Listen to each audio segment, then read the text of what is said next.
Lo siguiente que vamos a ver ahora, una vez que hemos detectado ya lo que son las entidades y sus relaciones, das cuenta que en el modelo relacional todas las entidades que aparezcan por norma general van a estar relacionadas con otras entidades.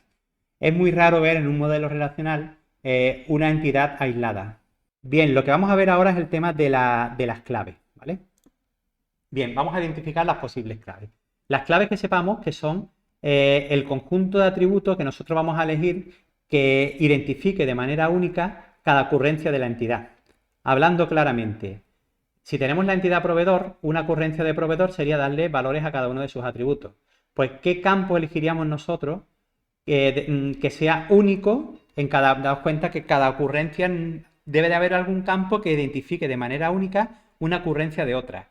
Y nosotros, como diseñadores de base de datos, pues vamos a elegir qué campo o qué conjunto de campos. Bien, a los campos que yo crea que se van a identificar de manera única a una ocurrencia de esta entidad es lo que nosotros llamamos claves candidatas. Y estos son los campos que yo pienso, ¿vale? Que son las posibles claves candidatas. Por ejemplo, de proveedor, el código de proveedor va a ser un valor único, además te lo dicen aquí, que no se va a poder repetir en las distintas ocurrencias de proveedor. Para que os hagáis una idea, en un futuro proveedor formará una tabla. Cada fila de la tabla va a formar un registro. Y los valores que le vamos dando a esos campos, a ese registro, pues no se pueden repetir. Tiene que haber un campo único que determine el resto de campos. Y eso es lo que llamamos clave. Clave candidata son las posibles. En este caso puede ser el nombre de proveedor o bien yo también puedo haber dicho el nombre del proveedor, no solo el código. Entonces, estas son las dos posibles claves. Yo como diseñador voy a elegir una de las dos. Tal como aquí te dicen que el código de proveedor es único, pues yo elijo esta. Y eso es lo que nosotros llamaríamos la clave primaria. Es la que el diseñador de las posibles claves candidatas elige. Y se denotaría, pues, subrayando lo que es el atributo. De la misma manera empieza, pues, las posibles claves candidatas son código de piezas. Imaginaros que el nombre no lo elijo yo, puesto que hay muchas piezas que se llaman iguales, se diferencian por el código. Pues entonces el código sería la clave principal o clave primaria, o primary key en inglés también.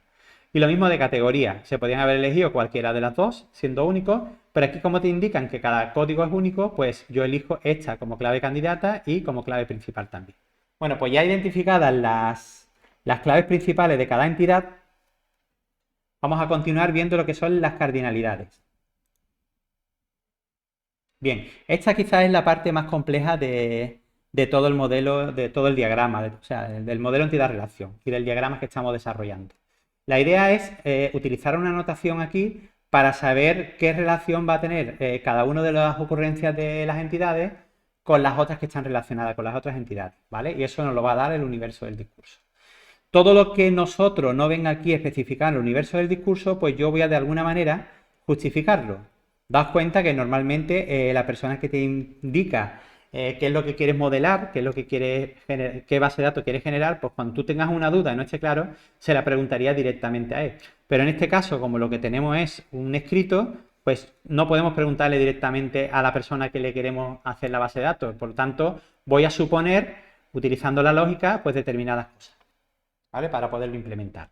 Entonces, lo primero que hacemos es, vamos a ver primero la cardinalidad. Para saber la cardinalidad de lo que son las relaciones, previamente necesitamos conocer las cardinalidades que tienen las entidades en esa relación, ¿vale? Entonces, una forma de hacerlo, y para aclararnos al principio, ya cuando tengamos mucho vicio o tengamos ya más pericia, pues lo haremos directamente, pero yo lo quiero poner aquí en forma de tabla. Entonces, la idea es poner aquí las dos relaciones que tenemos en este diagrama. Sería proveedor suministra pieza y pieza pertenece a categoría.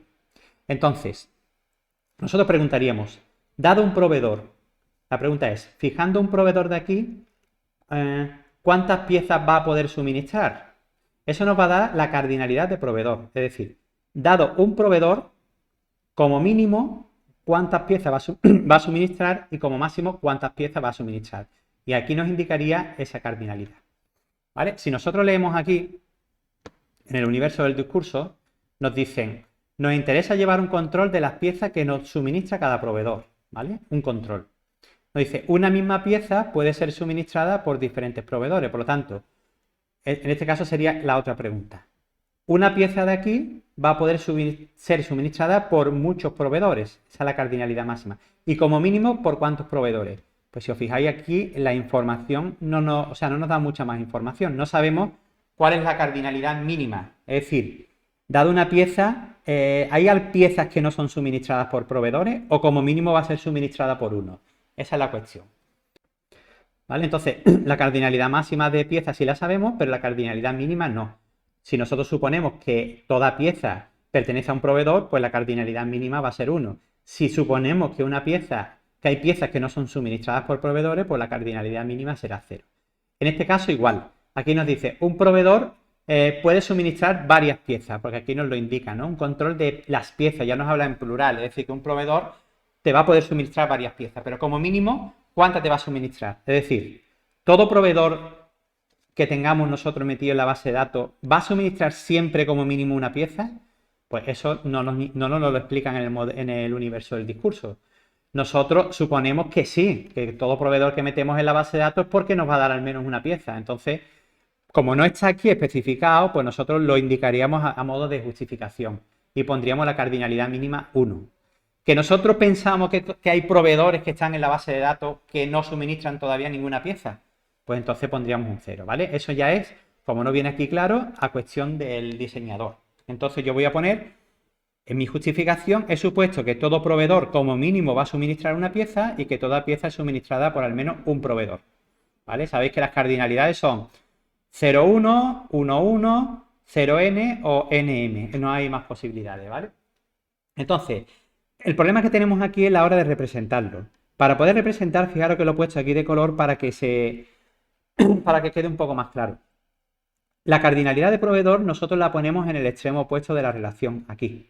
Es decir, yo fijo un proveedor y averiguo con cuántas piezas como mínimo y como máximo están relacionados. Y esa cardinalidad la ponemos aquí, en el extremo. ¿Vale? Ojo con esto porque hay muchos ejercicios y demás que lo suelen hacer al revés, ¿vale? Y la gente, por norma general, se confunde y pone la cardinalidad de proveedor aquí. En este caso nos va a dar igual porque es la misma, pero por norma general lo hacen al revés, ¿vale? Y empieza igual, dada una pieza, su cardinalidad la vamos a poner en el extremo opuesto. Dada una pieza, como mínimo se relaciona con un proveedor y como máximo con muchos, ¿vale? Para detectar la cardinalidad de la relación, basta con coger el valor máximo de la cardinalidad máxima de pieza, o sea, con la que participa proveedor, y el valor máximo de la cardinalidad con la que participa pieza, ¿vale? Sería una relación de muchos a muchos. Eso nos está indicando que un proveedor se va a relacionar con muchas piezas y que una pieza se va a relacionar con muchos proveedores, ¿vale? Esa es su cardinalidad. Bien, para ver la cardinalidad ahora de pertenece, hacemos lo mismo. Dado una pieza, ¿con cuántas categorías? A cuántas categorías va a pertenecer, tanto como mínimo y como máximo. Y una categoría, ¿cuántas piezas va a contener? O sea, va a tener como mínimo, pues no lo sabemos, o 0 o una pieza y como máximo o una o muchas. Entonces, eso habría que deducirlo del universo del discurso. En el universo del discurso tenemos solamente la información de que una pieza solo puede pertenecer a una categoría. Es decir, que dada una pieza, como mínimo, como máximo, va a pertenecer a una categoría. Y como mínimo, pues tampoco lo sabemos.